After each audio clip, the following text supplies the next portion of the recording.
নমস্কাৰ যুৱকণ্ঠ প্ৰাগ নিউজৰ এই বিশেষ অনুষ্ঠানলৈ মই দেৱজিৎ ভূঞা আপোনালোক সকলোকে স্বাগতম জনাইছোঁ। আজি এটা বিশেষ বিষয়বস্তু লৈ মই আহিছোঁ আপোনালোকৰ মাজলৈ। নিৰ্বাচনৰ ৰণসিঙা বজাৰ সময়ছোৱাত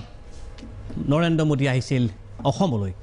আৰু নৰেন্দ্ৰ মোদীয়ে বিভিন্ন নিৰ্বাচনী সভাসমূহত অসমৰ ৰাইজক উত্তৰ পূৰ্বাঞ্চলবাসীৰ ৰাইজক প্ৰতিশ্ৰুতি দি থৈ গৈছিল যে অসম তথা উত্তৰ পূৰ্বাঞ্চলবাসীৰ ৰাইজৰ স্বাৰ্থক অতিকৈ বেছি অগ্ৰাধিকাৰ দিয়া হ'ব যদিহে তেওঁলোকে চৰকাৰ গঠন কৰিবলৈ সক্ষম হয়। নৰেন্দ্ৰ মোদীৰ বক্তব্যত ভুল গৈ অসম তথা উত্তৰ পূৰ্বাঞ্চলবাসী ৰাইজে হিয়া উজাৰি ভোট দিলে ভাৰতীয় জনতা পাৰ্টি দলক আৰু তাৰ পিছৰ পৰিৱেশ প্ৰাগ নিউজৰ দৰ্শকসকলৰ জ্ঞাত। কাক লৈ সমগ্ৰ উত্তৰ পূৰ্বাঞ্চলতে এতিয়া ক্ষোভৰ জুই বোলা দেখিবলৈ পোৱা গৈছে, বিশেষকৈ অসমত। এই মুহূৰ্তত আৰু এক প্ৰশ্ন অৱতাৰণা হৈছে ৰাজ্যখনৰ মুখ্যমন্ত্ৰী সৰ্বানন্দ সোণোৱাল ডাঙৰীয়াৰ সমষ্টি মাজুলীলৈ নিৰ্বাচনী প্ৰচাৰ অভিযান চলাবলৈ আহিছিল নৰেন্দ্ৰ মোদী আৰু সেই সময়ত নৰেন্দ্ৰ মোদীয়ে এটা কথা কৈছিল যে সৰ্বানন্দ সোণোৱাল এটুকুৰা হীৰা। সেই হীৰা টুকুৰাক তেওঁ লৈ গৈছিল কেন্দ্ৰীয় কেবিনেটলৈ আৰু বিধানসভাৰ নিৰ্বাচনৰ প্ৰাক মুহূৰ্তত অসমবাসী ৰাইজৰ বাবে তেওঁ সেই হীৰা টুকুৰা ঘূৰাই দিবলৈ আহিছিল। আজি এই মুহূৰ্তত প্ৰশ্ন উত্থাপিত হৈছে যে নিৰ্বাচনৰ ৰণসিঙা পাৰ হ'বৰ সময়ছোৱাত, নিৰ্বাচনৰ বৈতৰণি পাৰ হ'বৰ সময়ছোৱাত নৰেন্দ্ৰ মোদীয়ে কৈ থৈ যোৱা সেই অস্ত্ৰলক্ষী আজি ক'ত? অস্ত্ৰলক্ষীৰ প্ৰতি কি সন্মান জনোৱা হৈছে? অস্ত্ৰলক্ষীৰ সামগ্ৰিক বিকাশৰ বাবে নৰেন্দ্ৰ মোদী চৰকাৰখনে কি কৰিছে তাক নিশ্চয় এই মুহূৰ্তত এক আলোচনাৰ বিষয়, পৰ্যালোচনাৰ বিষয়, চিন্তা কৰি চোৱাৰ বিষয়। লগতে নৰেন্দ্ৰ মোদীৰ সেই হীৰা টুকুৰা এতিয়া কি কৰিছে সকলোখিনি দেখি আমি আলোচনা কৰিম। আমাৰ লগত উপস্থিত আছে অখিল ভাৰতীয় বিদ্যাৰ্থী পৰিষদৰ সাধাৰণ সম্পাদক ৰাকেশ দাস। আমাৰ লগত উপস্থিত আছে কটন বিশ্ববিদ্যালয়ৰ প্ৰাক্তন সাধাৰণ সম্পাদক প্ৰাঞ্জল কলিতা। আমাৰ লগত উপস্থিত আছে তাৰ্কিক শ্বাহ আলম আৰু আমাৰ লগত উপস্থিত আছে গুৱাহাটী বিশ্ববিদ্যালয়ৰ PGSUৰ প্ৰাক্তন সভাপতি মানৱজ্যোতি কলিতা। আমি আটাইকে বিশেষ অনুষ্ঠানলৈ মই স্বাগতম জনাইছোঁ। আমি আলোচনা কৰিম, কিন্তু তাৰ আগত আমি প্ৰাগ নিউজৰ দৰ্শকসকলক দেখুৱাব বিচাৰিছোঁ নৰেন্দ্ৰ মোদীয়ে কি কৈছিল অস্ত্ৰলক্ষী ওপৰত কিংবা এটুকুৰা হীৰাৰ ওপৰত। मैं आप सबसे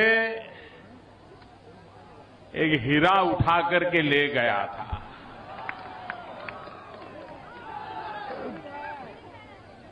जिस हीरे पर आपका हक था, आसाम का हक था, मैं इस हीरे को यहां से उठा के ले गया था और आपने जो हीरा मुझे दिया वो हीरा मेरी पूरी सरकार को चमकाता था। वो हीरा नौजवानों की आशा बन गया। आज मैं आपके पास आया हूं आपकी इस अमानत आपको लौटाने के लिए। मेरा तो नुकसान हुआ है। दिल्ली से मुझे मेरा एक होनहार मंत्री उसको मुझे वापस भेजना पड़ रहा है। मेरा तो बहुत नुकसान है, मेरी सरकार का नुकसान है, हिंदुस्तान का नुकसान है, लेकिन आसाम का भला होने वाला है, इसलिए मैंने भेजा। অসমৰ আনন্দ সৰ্বানন্দ সেয়া প্ৰধানমন্ত্ৰী নৰেন্দ্ৰ মোদীৰ বক্তব্য। তেওঁ নিৰ্বাচনী প্ৰচাৰ অভিযান চলাবলৈ আহি এনেদৰেই সৰ্বানন্দ সোণোৱালৰ প্ৰশংসাত পঞ্চমুখ হৈ পৰিছিল। মই আহিব বিচাৰিছোঁ কটন বিশ্ববিদ্যালয়ৰ প্ৰাক্তন সাধাৰণ সম্পাদক প্ৰাঞ্জল কলিতাৰ সৈতে। বক্তব্য শুনিলে নৰেন্দ্ৰ মোদীয়ে এই বক্তব্য আগবঢ়াইছিল নিৰ্বাচনী প্ৰচাৰ অভিযানৰ সময়ছোৱাত মাজুলীত যে এটুকুৰা মই হীৰা উভতাই দিবলৈ আহিছোঁ আৰু কৈছিল যে অসমৰ আনন্দ সৰ্বানন্দ। আৰু এই মুহূৰ্ততো আপুনি ক'ব বিচাৰেনে যে অসমৰ আনন্দ সৰ্বানন্দ সোণোৱাল হৈ আছে? আচলতে নৰেন্দ্ৰ মোদীয়ে ঠিকেই কৈছিলে যে সৰ্বানন্দ সোণোৱাল এটুকুৰা হীৰা আৰু এই হীৰা টুকুৰা দেখাই আচলতে প্ৰলোভনৰ ৰাজনীতি কৰা হ'ল অসমীয়াৰ লগত। অসমীয়াক তেওঁ বহু ডাঙৰ ডাঙৰ সপোন দেখালে যে অসমক উন্নত ৰাজ্যত পৰিণত কৰিব, অসমখনক বিভিন্ন ধৰণৰ স্কিম দিব, অসমীয়া মানুহক আগুৱাই লৈ যাব। কিন্তু এই হীৰা টুকুৰাক লৈ নৰেন্দ্ৰ মোদীয়ে যি বেপাৰ কৰিলে অসমত, সেই বেপাৰ আমি সকলো অসমৰ ৰাইজে আমি দেখা পাইছোঁ। মানে আমি জানো যে হীৰা এটি মূল্যৱান বস্তু আৰু মূল্যৱান বস্তু পাবৰ কাৰণে সকলোৰে আচলতে হাবিয়াস থাকে, কিন্তু তাৰ পিছতো তেওঁ এই সৰ্বানন্দ সোণোৱালক হীৰা সজাই তেওঁলোকৰ বেপাৰ কৰা হ'ল আৰু বেপাৰৰ ফলত এতিয়া অসমীয়া জাতিক বিক্ৰী কৰিব ওলাইছে। তেওঁ অসমত এতিয়া হিন্দু বাংলাদেশীক সংস্থাপন কৰি অসমক বিক্ৰী কৰি দিব ওলাইছে। বাংলাদেশৰ ওচৰত সেই 9 কোটি যিখিনি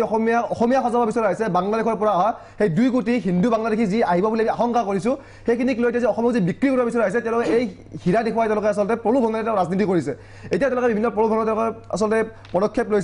বিভিন্ন ধৰণৰ কথা কৈছে যে বিভিন্ন স্কিম দিছে যে আমাৰ জাতি জনগোষ্ঠীসমূহক ভাগ কৰি দিবৰ বাবে তেওঁ বিভিন্ন ধৰণৰ প্ৰলোভন দিছে কিন্তু এই প্ৰলোভন আৰু অসমীয়া কেতিয়াও নিবিচাৰে অসমীয়া কেতিয়াও হীৰা নালাগে অসমীয়াক লাগে এজন প্ৰকৃত অসমীয়া যিয়ে কেৱল অসমীয়াৰ হৈ কাম কৰিব পাৰে আৰু অসমীয়াৰ স্বাৰ্থত কাম কৰিব পাৰে কিন্তু বৰ্তমানৰ চৰকাৰখনে অসমীয়াৰ একেবাৰে বিপৰীত মেৰুত তেওঁলোকে অৱস্থান কৰি তেওঁলোকে বেপাৰ কৰি আছে আৰু বেপাৰ কিন্তু যি বেপাৰী গুজৰাটী বেপাৰী আমি জানো যে গুজৰাটী বেপাৰীয়ে কেনেকৈ অসমত প্ৰভাৱ বিস্তাৰ কৰিছে অসমৰ চাহ কয়লা তেল পৰা আদি কৰি সকলোবোৰ বস্তু গুজৰাটী বেপাৰী আমাৰ পৰা লৈ গৈছে আৰু গুজৰাটী বেপাৰী নৰেন্দ্ৰ মোদীয়ে এই সৰ্বানন্দ সোণোৱালক হীৰা খজাই আমাৰ বেপাৰ কৰিছে আৰু বেপাৰ বেছি দিন নচলে তেওঁলোকৰ বাৰে বাৰে হৈছে বেপাৰ বেছি দিন তেওঁলোকৰ নচলে 2021 চনত আমি উচিত প্ৰত্যুত্তৰ দিম তেওঁলোকৰ হীৰাই হওক কিবাই হওক এই বেপাৰ আমি ইয়াত চলাবলৈ নিদিওঁ হয় প্ৰাঞ্জল মই আহিম মই বিচাৰিছোঁ শ্বাহ আলমৰ ওচৰলৈ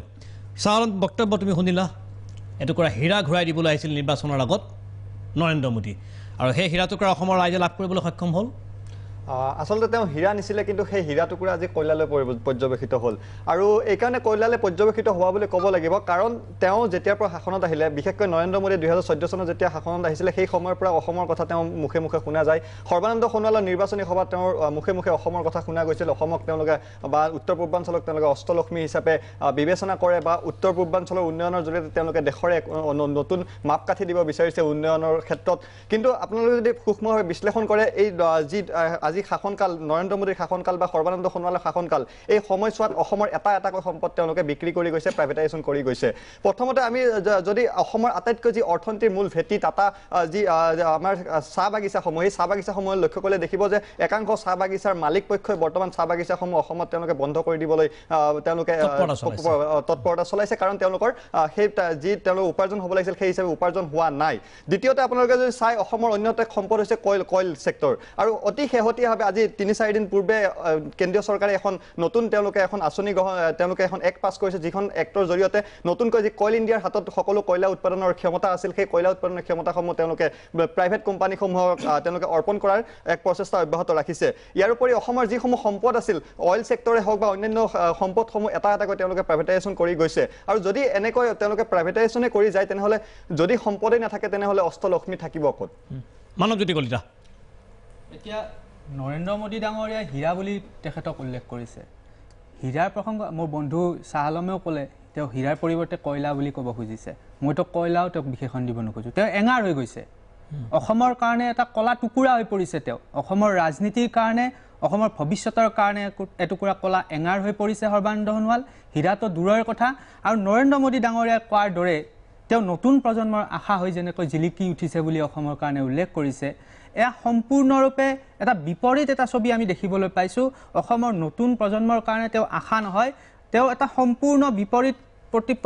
এটা প্ৰতিচ্ছবি তেওঁ দাঙি ধৰি অসমৰ নতুন প্ৰজন্মক সম্পূৰ্ণৰূপে শোষিত নিষ্পেষিত কৰি তুলিছে অসমৰ নতুন প্ৰজন্মই তেওঁৰ ওপৰত সম্পূৰ্ণ আস্থা হেৰুৱাই পেলাইছে আজি গুৱাহাটী বিশ্ববিদ্যালয় চাওক কটন বিশ্ববিদ্যালয় চাওক ডিব্ৰুগড় বিশ্ববিদ্যালয় চাওক আমি JNU দিল্লীলৈ নাযাওঁৱেই অসমৰ বিশ্ববিদ্যালয়সমূহৰ মূল বিশ্ববিদ্যালয়সমূহৰ ভিতৰত সৰ্বানন্দ সোণোৱালৰ আজি যদি এখন আপুনি প্ৰতিমূৰ্তি তাত এখন লগাই আহে তাৰ পিছ মুহূৰ্তত আপুনি দেখা পাব তেওঁ কেনেকুৱা যুৱ প্ৰজন্মৰ এজন মানে আশাৰ ব্যক্তি গতিকে তেনে নেতৃত্বৰ ওপৰত আমাৰ সম্পূৰ্ণৰূপে আস্থা নাই আৰু অসমৰ আনন্দ সৰ্বানন্দ বুলি যি প্ৰচাৰ চলাই আহিছিল তেওঁ সম্পূৰ্ণৰূপে এতিয়া নিৰানন্দ হৈ পৰিছে আমাৰ কোনো আশা নাই কোনো নিশ্চয় মই উভতি আহিম এইখিনিতে ল'ব বিচাৰিছোঁ খন্তেক সময় বাণিজ্যিক বিৰতিৰ পিছত পুনৰ উভতি আহিম চাই থাকিব কেৱল প্ৰাগ নিউজ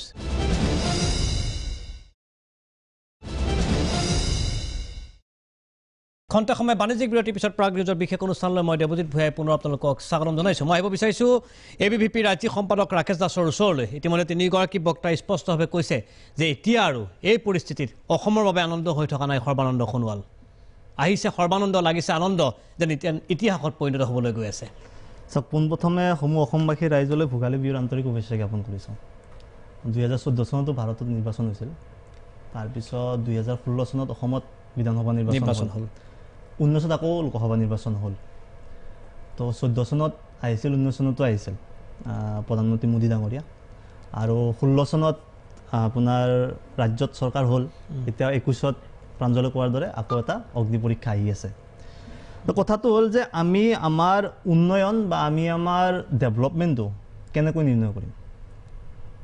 কোনটো দিশৰ পৰা নিৰ্ণয় কৰিম বা কি দৃষ্টিৰে নিৰ্ণয় কৰিম এজন ছাত্ৰ হিচাপে মই কোনো সংগঠনৰ প্ৰতিনিধি হিচাপে নকওঁ এজন ছাত্ৰ হিচাপে আমি বিচাৰোঁ যে সমাজখন সুস্থ হৈ থাকক সমাজখন সবল হৈ থাকক আৰু আমাৰ অৰ্থনৈতিক সামাজিক ৰাজনৈতিক সকলো দিশত আমি আগবাঢ়ি যাব পাৰোঁ যাতে তেনেকুৱা এটা পৰিৱেশ যাতে আমি বিৰাজ কৰিব পাৰোঁ সেনেকুৱা এখন অসম বিচাৰিছিলোঁ।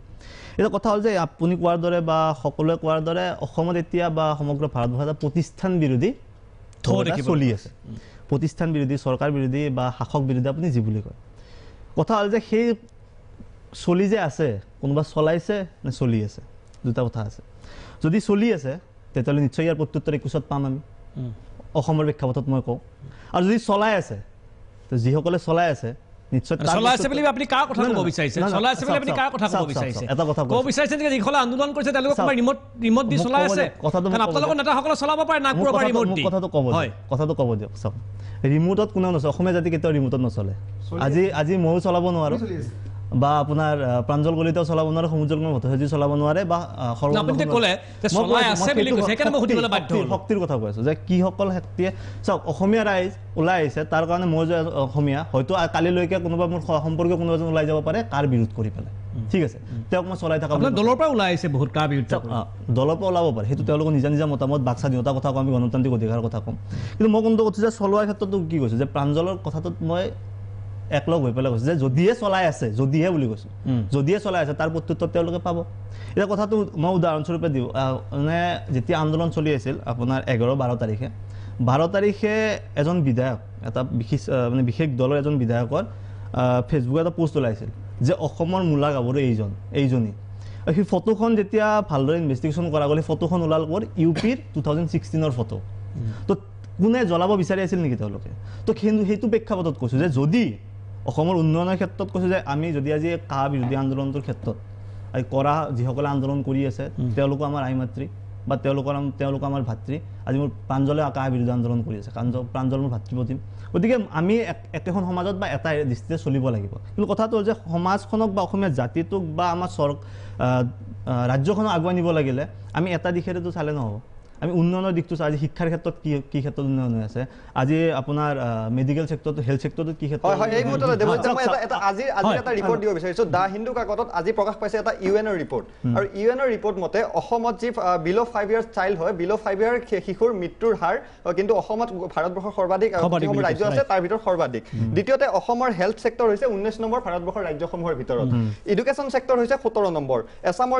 অসমৰ যি ইনফ্ৰাষ্ট্ৰাকচাৰ ছেক্টৰ সেয়া হৈছে 19 নম্বৰ। ইয়াৰ পৰা যদি আমি গ্ৰছ ডেভেলপমেণ্ট প্ৰডাক্ট চাওঁ, অসমৰ 17 নম্বৰ, ত্ৰিপুৰাৰ 24 নম্বৰ, মেঘালয়, নাগালেণ্ড, মণিপুৰ, ছিকিম, অৰুণাচল প্ৰদেশ, মিজোৰামৰ 27ৰ পৰা 32 নম্বৰ, অৰ্থাৎ ভাৰতবৰ্ষৰ আটাইতকৈ শেষৰ পৰ্যায়ৰ পৰা ৰাজ্যসমূহৰ এয়া হৈছে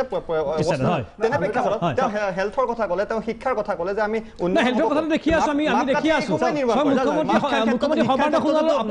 মুখ্যমন্ত্ৰী সৰ্বানন্দ সোণোৱাল ডাঙৰীয়াৰ সমষ্টিতে ঠেলাত ৰোগী লৈ যাবলগীয়া অৱস্থা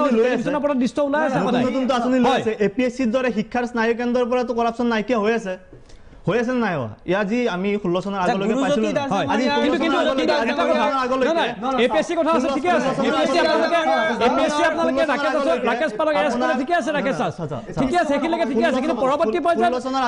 পৰ্যায়ত APSC কেলেংকাৰী তদন্ত কিয় স্থবিৰ হ'ল? পৰৱৰ্তী পৰ্যায়ত APSC কেলেংকাৰী তদন্ত কিয় স্থবিৰ হ'ল? তাৰ উত্তৰ লাগিব অসমৰ ৰাইজক। হয়, গুৰুজ্যোতি দাসৰ আত্মীয়সকল যে APSCত 4-5জনকৈ এটা পৰিয়ালৰ পৰা পাইছে, তেওঁলোকক ইনভেষ্টিগেশ্যন কৰক, ইনভেষ্টিগেশ্যন হৈ আছে চবৰো। মই কৈছোঁ এতিয়া ক্ষেত্ৰত এতিয়া এজন সাধাৰণ লোকেও APSCত স্থান পাবৰ কাৰণে সক্ষম হৈছে নে নাই? আমি ইনভেষ্টিগেশ্যনৰ কথা আমি বিজেপিৰ পৰা বাদেই দিছোঁ, কাৰণ যিখিনি বিজেপিৰ অঙহী মঙহী আমি কেইদিনমান আগতে দেখিছোঁ, PNRD দেখিছোঁ যে বিভিন্ন সময় অঙহী মঙহী যিখিনি বিজেপিৰ পৰা যায়, বিভাগীয় মন্ত্ৰী সমষ্টিতে গোটেই তেওঁলোকে পেলালে পালে। তাৰপিছত আপোনালোকে মই সংস্কাৰৰ শ্লোগান শুবা নাপায়। আৰু কিহৰ দৃষ্টিৰ কথা কয়, খুদ হিমন্ত বিশ্ব শৰ্মাই খাৰদা কেলেংকাৰী, লুই বাজাৰ কেলেংকাৰী, APSC কেলেংকাৰী সকলোতে জড়িত। ইনভেষ্টিগেশ্যন কৰক, তেওঁলোক ধৰক। সাহস নাই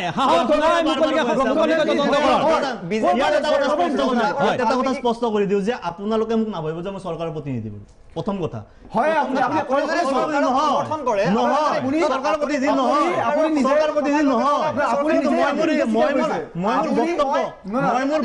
মই কেতিয়াও স্বীকাৰ কৰা নাই যে মই চৰকাৰৰ প্ৰতিনিধি।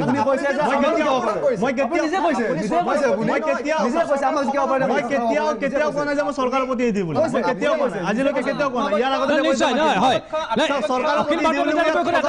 ভাৰতীয় বিদ্যাৰ্থী এটা কথা কৈ থাকে যে অখিল ভাৰতীয় বিদ্যাৰ্থী পৰিষদৰ আদৰ্শৰ লগত ভাৰতীয় জনতা দলৰ আদৰ্শৰ মিল আছে। আৰু যিহেতু চৰকাৰখন চলি আছে বিজেপি দলৰ, গতিকে আপোনালোকৰ নিশ্চয় চৰকাৰখনৰ আদৰ্শৰ লগত মিল থাকিব। প্ৰশ্ন আছে, ৰাকেশ প্ৰশ্ন আছে যে কেইদিনমান আগতে সিদ্ধাৰ্থ ভট্টাচাৰ্যৰ যি আচলতে তেওঁ ব্যৱস্থা কৰিছে যে NGOক তেওঁলোকে দি দিছিলে মধ্যাহ্ন ভোজনৰ। কিন্তু তাৰ পিছত এজ এ ছাত্ৰ সংগঠন ABVP অখিল ভাৰতীয় বিদ্যাৰ্থী পৰিষদে কিয় ৰাজপথত আন্দোলনত নমা নাছিলে সেয়া ছাত্ৰছাত্ৰীৰ যি খাদ্য দিছে কিয় নমা নাছিলে সিদ্ধাৰ্থ ভট্টাচাৰ্য ডাঙৰীয়া অফিচত যে খবৰ লৈ আহিব যে ABVP ষ্টেট কমিটিৰ ফালৰ পৰা কৈছিল যে এই সমস্যাটো সমাধান হ'ব লাগে বুলি আমি মেমৰেণ্ডাম দি থৈ আহিছিলোঁ।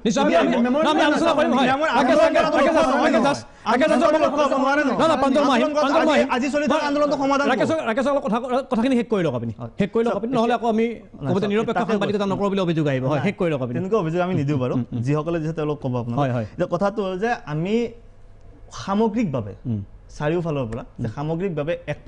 এটা দিশৰ পৰা নহয় চাৰিওফালৰ পৰা আমি উন্নয়নটো আৰু আমাৰ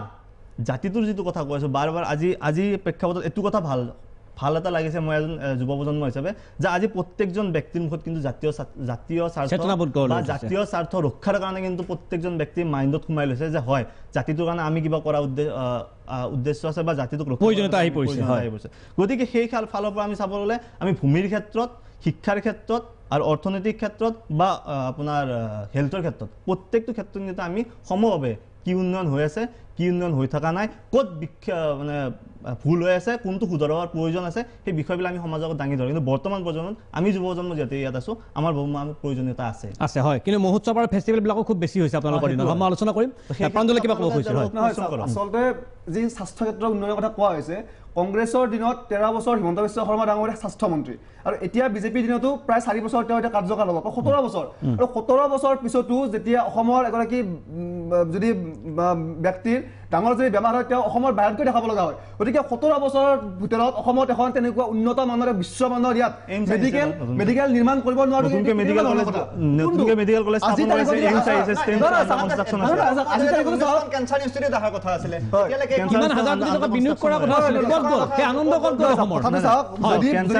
যদি বৰপেটাৰ এখন মেডিকেল কলেজ আছে, যদি বৰপেটাৰ ডক্টৰজনে যদি কয় ৰেফাৰ টু GMCH বুলি, তে বৰপেটাত মেডিকেল কলেজখন তাত নিৰ্মাণ কৰা কি উন্নত মানৰ কৰিব লাগিব, 17 বছৰ লাগে নেকি? 17 বছৰ লাগে নেকি? 17 বছৰ স্বাস্থ্যমন্ত্ৰী 17 বছৰ লাগে নেকি? এবছৰতে ইচ্ছা কৰিলে আমি দেখিছোঁ অৰবিন্দ কেজৰিৱালে কেনেকুৱা ধৰণৰ তেওঁ স্বাস্থ্য কেন্দ্ৰত বা শিক্ষা কেন্দ্ৰত বৈপ্লৱিক পৰিৱৰ্তন আনিছে। গতিকে 17 বছৰ এজন মন্ত্ৰী স্বাস্থ্য ক্ষেত্ৰত আৰু 13 বছৰ তেওঁ শিক্ষামন্ত্ৰী, আৰু তাৰপিছত তেওঁ আকৌ উন্নয়ন কৰিব পৰা নাই, কি কথা এইবোৰ? আৰু আপুনি চাব যে আমাৰ কাছাৰ কাগজ কল, জাগিৰোড কাগজ কলৰ ছাত্ৰ ছাত্ৰীসকলক এককালীন সাহায্য দিছে, আৰু এককালীন সাহায্য দিয়াটো তেওঁলোকে প্ৰাপ্য নেকি? বছৰৰ পিছত বছৰ তেওঁলোকে আন্দোলন কৰিছে, তেওঁলোকৰ যে এই মৰহি যোৱা উদ্যোগিতা তেওঁলোকক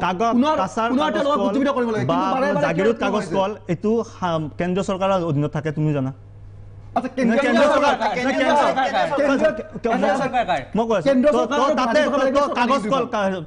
কাগজ কলৰ কাছাৰ কাগজ কল হোৱা নাই, জাগিৰোড কাগজ কলৰ কাম হোৱা নাই। আজি কৈছা তুমি যে ছাত্ৰ ছাত্ৰী বা তাত থকা ৱৰ্কাৰসকলক এককালীন সাহায্য দিছে। এটা কথা হ'ল যে মই কৈ আছোঁ কথাটো হ'ল যে সেইদিনাখন নিউজ ওলাইছিল চবে ঘৰে দিব লাগিব বুলি, তাতো কৈছে যে এতিয়া এৰিব নালাগে বুলি তেওঁলোকে কৈছে। এতিয়া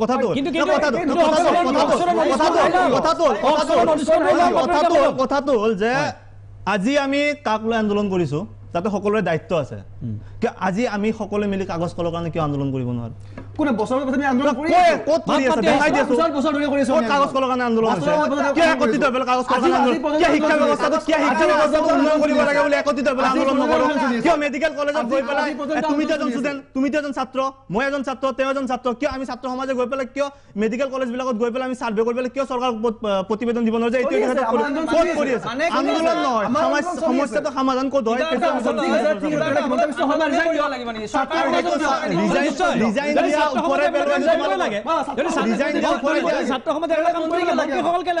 যদিহে সঁচাই শুদ্ধ পথত আছো তেতিয়াহ'লে প্ৰত্যুত্তৰ একোচত পাম না নাই? বিৰতিৰ পিছত মই ৰাকেশ দাসৰ ওচৰলৈ নিশ্চয় আহিম। খন্তেক সময় বাণিজ্যিক বিৰতিৰ পিছত পুনৰ যুৱকণ্ঠ।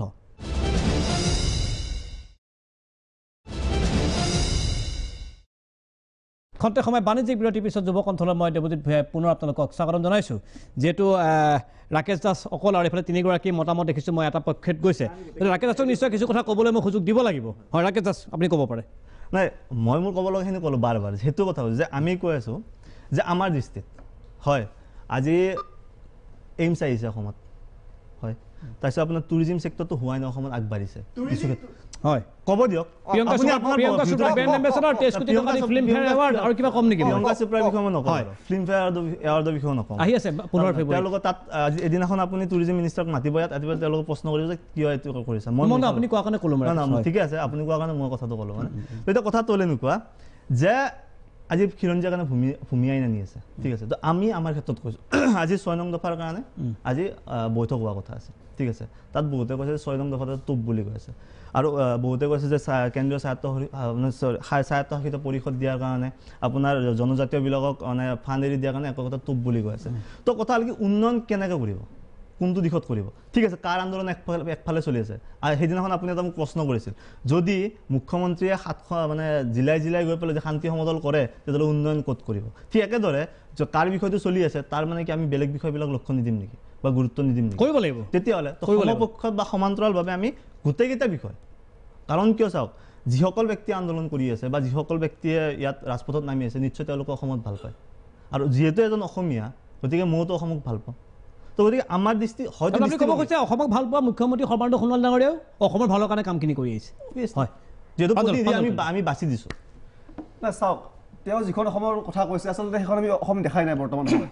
বৰ্তমান সময়ত আমি দেখিছোঁ যে চাৰিওফালে বিভীষিকা চাৰিওফালে আজি চাহ বাগিচাৰ যিখিনি মানুহক তেওঁলোকৰ কেবিনেট পাতি কি কৰা হ'ল যে 139 টকাৰ পৰা 167 টকা তেওঁলোকৰ দৈনিক মজুৰি কৰা হ'ল আৰু 167 টকা যেতিয়া দৈনিক মজুৰি হয় তেতিয়াহ'লে চাব লাগিব যে 5000 টকা তেওঁৰ বছৰ মাহিলী ইনকাম 5000 আৰু 5000 টকাত এটা পৰিয়াল চলিব পাৰে নেকি মানে কি আজি ছাত্ৰসকলে মানে চাহ বাগিচাৰ যিখিনি ছাত্ৰী আছে সেইখিনি মানে ডাঙৰ সপোন দেখিবই নোৱাৰে কংগ্ৰেছৰ দিনৰ পৰা 350 টকা দাবী কৰে 350 টকা দাবী কৰিছে কিন্তু সেইবোৰ উন্নয়ন নহয় আজি কিমান বছৰৰ পৰা 6 জনগোষ্ঠীক লৈ ৰাজনীতি কৰি থকা হৈছে 6 জনগোষ্ঠীক জনজাতীয়কৰণ কৰা হ'ব তাক লৈ ৰাজনীতি কৰা হৈছে কিন্তু যেতিয়া অসমৰ ৰাইজে যেতিয়া আন্দোলন কৰিবলৈ আহে তেতিয়া কি তেওঁলোকক কিছুমান টকা দি তেওঁলোকক আচলতে মুখ বন্ধ কৰি দিব বিচৰা হয় কিন্তু বৰ্তমান সময়ত দেখিছোঁ যে আৰু প্ৰলোভনৰ ৰাজনীতি ইয়াত চলা নাই গতিকে এতিয়া যিখন অসমৰ কথা কৈ আছে যে আজি যদি আমি চাবলৈ যাওঁ যিসমূহ আমাৰ বিশ্ববিদ্যালয় বা মহাবিদ্যালয় তাত দেখিব যে একেবাৰে অৱস্থাই নাই পঢ়িবৰ কাৰণে আমি কেইদিনমান আগতে খবৰ পাইছোঁ যে যি আমাৰ বিদ্যাভাৰতী অন্তৰ্গত শংকৰদেৱ শিশু নিকেতনবোৰ সেইবোৰ দেখিব যে সেইবোৰ কিমান দুপত আগবাঢ়ি গৈছে আগবাঢ়ি যোৱাৰ মূল কাৰণটো হ'ল যে তাৰ যিখিনি বিজেপিৰ লিডাৰ তেওঁলোকে গৈ তাতে শংকৰদেৱ বিশ্ববিদ্যালয় আগবাঢ়ি যোৱাত তুমি নিবিচাৰা নেকি শংকৰদেৱ কথাটো সম্পূৰ্ণ হৈ দিয়ক কথাটো সম্পূৰ্ণ হৈ যে মই বিচাৰোঁ যে শংকৰদেৱৰ লগতে গাঁৱৰ যিখন প্ৰাইমেৰী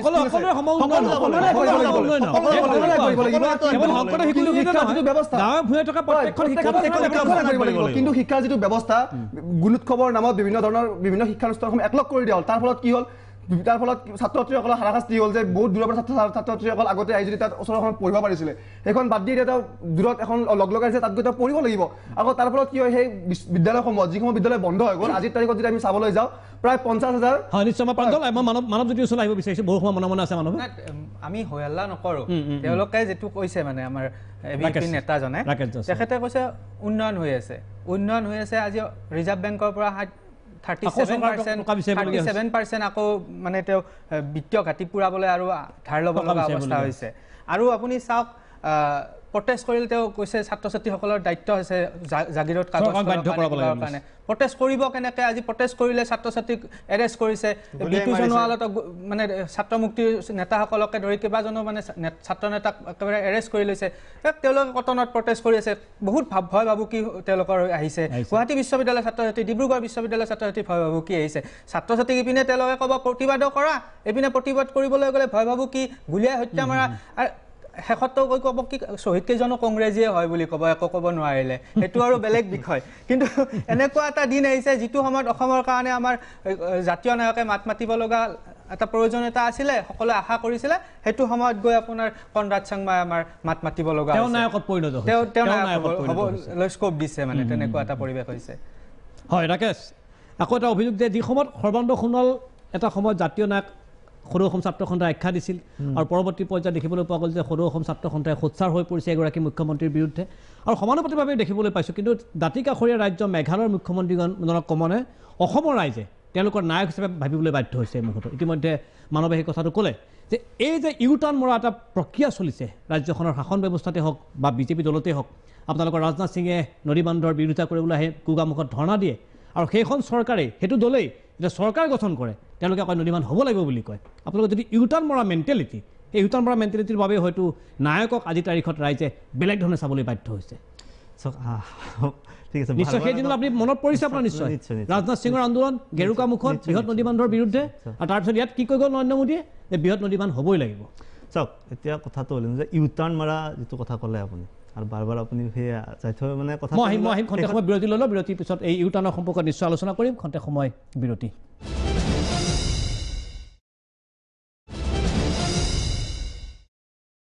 খন্তেক সময় বাণিজ্যিক বিৰতিৰ পিছত যুৱ কণ্ঠলৈ মই দেৱজিৎ ভূঞাই পুনৰ আপোনালোকক স্বাগতম জনাইছোঁ মই আহিব বিচাৰিছোঁ ABVPৰ ৰাজ্যিক সম্পাদক ৰাকেশ দাসৰ ওপৰলৈ ইউটাৰ্ণ বিষয়টো কেনেকুৱা যে ইউটাৰ্ণ তেওঁ কিয় মাৰিছে কি কথা তেওঁক প্ৰশ্ন হ'ল আৰু ইউটাৰ্ণ মাৰা বুলি মই নাভাবোঁ এইকাৰণে কিয় নাভাবিব মই কৈ আছোঁ ৰাজনাথ সিঙে গোগামুখত আহি ক'লে বৃহৎ নদী বান্ধ হ'ব নালাগে আন্দোলন কৰিলে আৰু গুৱাহাটীত আহি আপোনালোকৰ দলৰ শীৰ্ষ নেতাই দিল্লীত বহি ঘোষণা কৰিলে যে বৃহৎ নদী বান্ধ হ'বই লাগিব অসমত মোক ক'ব দিয়ক যে মই কৈ আছোঁ যে বিদেশী ক্ষেত্ৰখনত কওঁ মই যে আজি কাখন এই প্ৰথমবাৰৰ কাৰণে অহা নাই কিন্তু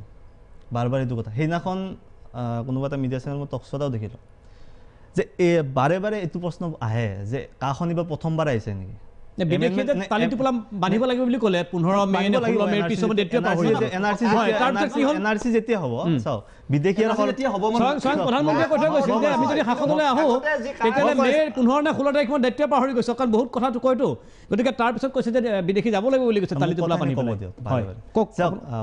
অবৈধ বিদেশী আৰু শৰণাৰ্থীৰ মাজত সদায় ডিফাৰেঞ্চ আছে বুলি আমি আমাৰ দৃষ্টিত কৈ আহিছোঁ আৰু সেইটো আছে আমি কোৱা কথা নহয় মহাত্মা গান্ধীয়ে কৈ গৈছে জৱাহৰলাল নেহৰুৱে কৈ গৈছে যে ভাৰতবৰ্ষত আশ্ৰয় ল'ব অহা ধৰ্মীয় উৎপীড়নৰ মানে বশৱৰ্তী হৈ আশ্ৰয় ল'ব অহা ব্যক্তিসকলে ভাৰতবৰ্ষত আশ্ৰয় দিব লাগিব আৰু ভাৰতবৰ্ষই অনাগত দিনত তেওঁলোক নাগৰিকত্ব প্ৰদান কৰাৰ কাৰণে প্ৰাৱধান এটা দিব লাগিব এই কাখনৰ জৰিয়তে প্ৰাৱধান দিছে বাৰে বাৰে যিহেতু কাখনৰ বিষয়ে আহি আছে তো আৰু কাখন এইবাৰ প্ৰথম নহয় যে এই প্ৰথমবাৰৰ কাৰণে এমেণ্ডমেণ্ট হৈছে তেনেকুৱা নহয় শুনক তো কথাটো মানি এইবাৰ নহয় ইয়াৰ আগতে কিয় মানি লৈছিল এইবাৰ মানি ল'ব নোৱাৰে 85 মই স্পষ্টভাৱে কওঁ যে ইয়াত ৰাজনৈতিক অভিসন্ধিতা আছে না আপুনি ক'ব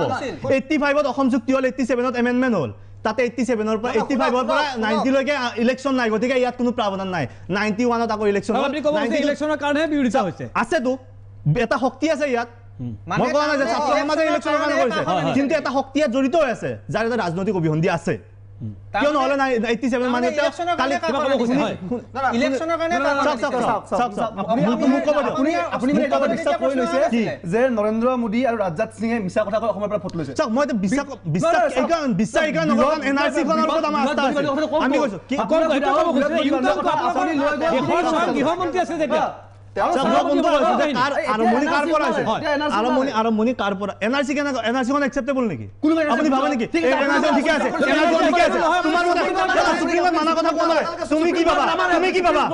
কি ভাবা NRC খন একচেপ্টেবল নেকি তুমি কি ভাবা NRC খন একচেপ্টেবল নেকি একচেপ্টেবল নেকি NRC খন তোমাৰ মতে NRC খন শুদ্ধ নেকি তোমাৰ মতে NRC খন শুদ্ধ নেকি তোমাৰ মতে NRC খন শুদ্ধ নেকি তোমাৰ মতে NRC খন শুদ্ধ নেকি মোৰ মতে NRC শুদ্ধ আপুনি তাৰ মানে 60 লাখ মানুহৰ কাৰণে একো নাই 60 আন্দোলন হৈছিল 50 লাখ মানুহৰ কাৰণে আন্দোলন হৈছিল 50 লাখ মানুহৰ কাৰণে সুপ্ৰিম কোৰ্টৰ নিৰ্দেশ সুপ্ৰিম কোৰ্ট কিন্তু তুমি কি কৈ আছে আপুনি কি আপোনালোকে কি কৈ আছে যে NRC খন একচেপ্টেবল আপুনি ভাবে কি একচেপ্টেবল বুলি 60 লাখ মানুহ আন্দোলন হৈছিল ওলাল 12 লাখ 60 লাখ আন্দোলন ওলাল 12 লাখ 60 লাখ সুপ্ৰিম কোৰ্টক সন্মান কৰিবই লাগিব সুপ্ৰিম কোৰ্টৰ ছত্ৰছায়াত NRC খন হৈ আছে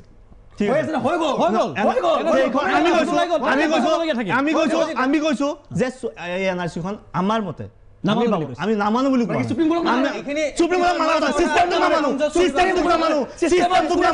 যদি চিষ্টেমটো নামানো কিয় থাকিব কংগ্ৰেছ আছিল বিজেপি কংগ্ৰেছ 30 বছৰে 35 বছৰে AGP আৰু কংগ্ৰেছে NRC লৈ ৰাজনীতি কৰিলে 30-35 বছৰে NRC লৈ কিয় কৰিব তুমি কৈছা সুপ্ৰিম কোৰ্টে কৰি আছে এতিয়া কৈছা বিজেপি কৰি আছে কিয় কৰি আছে আৰে চিষ্টেমটো কৈছে চিষ্টেম মানে আমাৰ স্পষ্ট মত যদি আমাৰ স্পষ্ট মত যে নৰেন্দ্ৰ মোদীয়ে কৈছিলে 2016 চনৰ 16 মেৰ পিছত নৰেন্দ্ৰ মোদী আৰু কি কৈছিল নৰেন্দ্ৰ মোদী আৰু নিৰ্বাচনী সভাত কি কৈছিল মই চাই লওঁ তাৰপিছত আহিম আলোচনালৈ इनको एक मौका दीजिए मैं आपको विश्वास दिलाता हूं, एक बार आसाम के लोग भाजपा की सरकार चुन करके देखें, 60 साल में जो नहीं हुआ वो मैं आपको 5 साल में करके दिखाऊं। 1200 स्क्वायर किलोमीटर का आइलैंड खा जाते गए, खाते गए, खाते गए, 400 स्क्वायर किलोमीटर पे आके खड़ा हो गया। 1/3 बचा है, 2/3 गायब हो गया। भाइयों बहनों, इसको बचाने के लिए उनके पास फुर्सत नहीं है।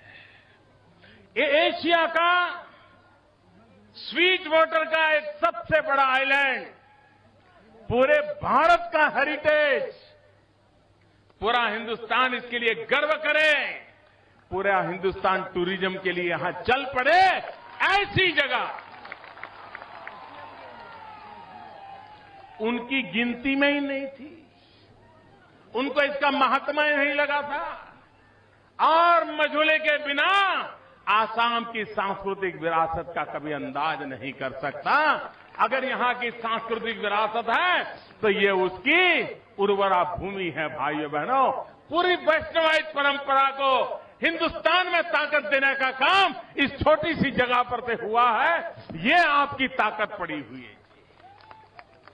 হয়, সেয়া নৰেন্দ্ৰ মোদীৰ বক্তব্য। নৰেন্দ্ৰ মোদীয়ে মাজুলীক কেনেদৰে গঠন কৰিব যদি মুখ্যমন্ত্ৰী হিচাপে সৰ্বানন্দ সোণোৱালক নিৰ্বাচন কৰা হয় বা মাজুলীৰ পৰা বিধায়ক হিচাপে নিৰ্বাচন কৰি দিয়া হয়, তেওঁলোকে কেনেদৰে এটা ৰূপৰেখা তৈয়াৰ কৰিছিল সেই সম্পৰ্কে ৰাইজক তেওঁলোকে আশ্বস্ত কৰিবলৈ চেষ্টা চলাইছিল নিৰ্বাচনৰ সময়ছোৱাত। আৰু যদি সাম্প্ৰতিক পৰিস্থিতি চাওঁ তেতিয়া দেখিবলৈ পাম যে মুখ্যমন্ত্ৰী ডাঙৰীয়াৰ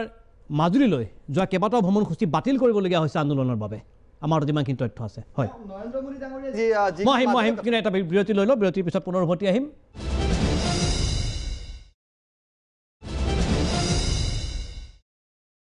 খন্তেক সময় বাণিজ্যিক বিৰতিৰ পিছত প্ৰাগ নিউজৰ বিশেষ অনুষ্ঠান যুৱকণ্ঠলৰ মই দেৱজিৎ ভূঞাই পুনৰ আপোনালোকক স্বাগতম জনাইছোঁ।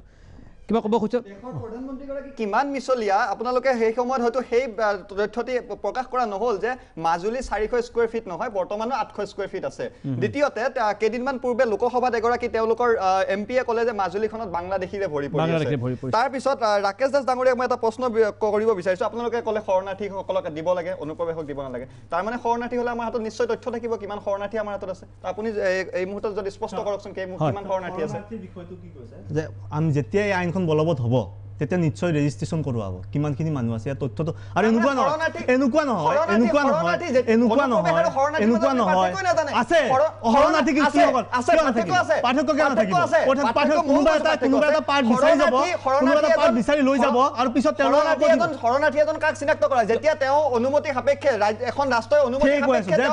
এখন আছে সেইটো বেলেগ ৰাষ্ট্ৰ বেলেগ। কিন্তু বাংলাদেশ, আফগানিস্তান, পাকিস্তানৰ যিহেতু যদি ধৰ্মীয় উৎপীড়নৰ বলি হয় আৰু সেইটো বহুত দীঘলীয়া আচলতে হ'ব, দীঘলীয়া আলোচনা কৰিলে সময় গৈ থাকিব। মাজুলী প্ৰসংগলৈ আহিব বিচাৰিছোঁ ৰাকেশ দাসৰ ওচৰলৈ। মাজুলীত যিখিনি প্ৰতিশ্ৰুতি দি থৈ গৈছিল নৰেন্দ্ৰ মোদী ডাঙৰীয়াই নিৰ্মাণ কৰি আছে, এতিয়া পথ নিৰ্মাণ কৰি আছে, তেনেদৰে কিন্তু স্বয়ং সত্ৰাধিকাৰসকলেও প্ৰতিবাদ কৰিবলৈ আৰম্ভ কৰিছে মুখ্যমন্ত্ৰী ডাঙৰীয়াৰ বিৰুদ্ধে। মুখ্যমন্ত্ৰী ডাঙৰীয়া দুটাকৈ ভ্ৰমণসূচী বাতিল কৰা হৈছে মাজুলীত। তাৰপিছত আপোনালোকে ক'ব খোজে মাজুলী বিজেপিৰ দখলত আছে এতিয়াও। মাজুলীৰ অসমৰ ঐতিহ্যতা মাজুলী ঐতিহ্য স্থান আৰু মাজুলীৰ ঐতিহ্য থাকি যাব। ঠিক আছে, তো মাজুলীৰ উন্নয়ন ৰাইজে বহুত আশা কৰিছিল, আশা আছে, এতিয়াও আছে মানুহৰ আশা। চাওক তাকে কৈছো প্ৰত্যুত্তৰ আহিব ন, প্ৰত্যুত্তৰ দিয়া সময় আহিব তেতিয়া গম পাব সত্ৰাধিকাৰসকলৰ প্ৰতিবাদ কৰিছে তেওঁলোকৰ গণতান্ত্ৰিক অধিকাৰ। আমাৰ অসমৰ ৰাজ্যপাল SK সিনহাই ৰিপৰ্ট দিছিলে KR নাৰায়ণক যে 1988 দিয়া ৰিপৰ্ট মতে যে 1971 পৰা 1989লৈ ভাৰতবৰ্ষত প্ৰায় 75 লাখ হিন্দু বাঙালী সোমাইছে। আৰু তাৰ বেছি ভাৰতবৰ্ষত, অসমত নহয়, ভাৰতবৰ্ষত সমগ্ৰ ভাৰত। তাকে কৈ আছে যে এই আইনখন কেৱল অসমৰ কাৰণে নহয়, এখন সমগ্ৰ ভাৰতৰ কাৰণে। ঠিক আছে, সমগ্ৰ ভাৰতত তেতিয়াহ'লে ভাৰতৰ কাৰণে ILP আছে তাত কেনেকে তুমি এটা কথা যে কৈছিলে যে ৭৫ লাখ সোমাইছে আৰু ৭৫ লাখ যেটো সোমাইছে 1971 পিছৰ পৰা অসমৰ জনসংখ্যা বাঢ়ি গৈছে গতিকে কালি মানে তুমি কি ক'ব বিচাৰিছা হিন্দু বাংলাদেশী ভৰি পৰি আছে আন্দোলন কাৰ কাৰণে হৈছিল অসম আন্দোলন কাৰ কাৰণে হৈছিল অসম আন্দোলনৰ প্ৰেক্ষাপট কি আছিল অসম আন্দোলনৰ প্ৰেক্ষাপট কি আছিল বিদেশী কাৰণে হৈছিল কি কিহৰ কাৰণে কাৰ সংখ্যা বেছি আছিল এতিয়া বিষয়টো ডাইভাৰ্ট কৰিব চেষ্টা কৰি আছে যে অসম আন্দোলন কাৰ কাৰণে হৈছিল এতিয়া সকলোৱে ক'ব বিচাৰি আছে যে হিন্দু শৰণাৰ্থীৰ কাৰণে 10 লাখ 5 লাখ হিন্দু শৰণাৰ্থীৰ কাৰণে 60 লাখ মানুহক চবে পাহৰাব বিচাৰি আছে হয় মই মানৱিক কিবা ক'ব খুজিছোঁ যেতিয়া শেষত একো যুক্তি উত্তৰ নথকা হয় তেতিয়া জোৰ জবৰদস্তি কৰি তেওঁ যুক্তি উত্তৰ দিব লগা হয় ৰাকেশ দাস ডাঙৰীয়া তেনেকুৱা এটা বিহেভিয়াৰ আমি দেখিবলৈ পাইছোঁ তেওঁ এবিভিপিৰ এজন ছাত্ৰ নেতা হয় অসমৰ এবিভিপিৰ কৰ্মকৰ্তাসকলে নেতাসকলে তেওঁক চাই আছে চাব অনুসৰণ কৰিব এনেকুৱা তেওঁ ভুৱা কিছুমান তথ্য আনি জোৰ মাচুল পাৱাৰ আমি অনুষ্ঠান শেষ কৰিব লাগিব এই আইনখন কিন্তু বিজেপিৰ পদক নহয় দে এই আইনখন কিন্তু কংগ্ৰেছৰ কিন্তু অনুষ্ঠানত অংশগ্ৰহণ কৰাৰ বাবে অখিল ভাৰতীয় বিদ্যাৰ্থী পৰিষদৰ ৰাজ্যিক সম্পাদক ৰাকেশ দাস PGSৰ প্ৰাক্তন সভাপতি মানৱজ্যোতি কলিতা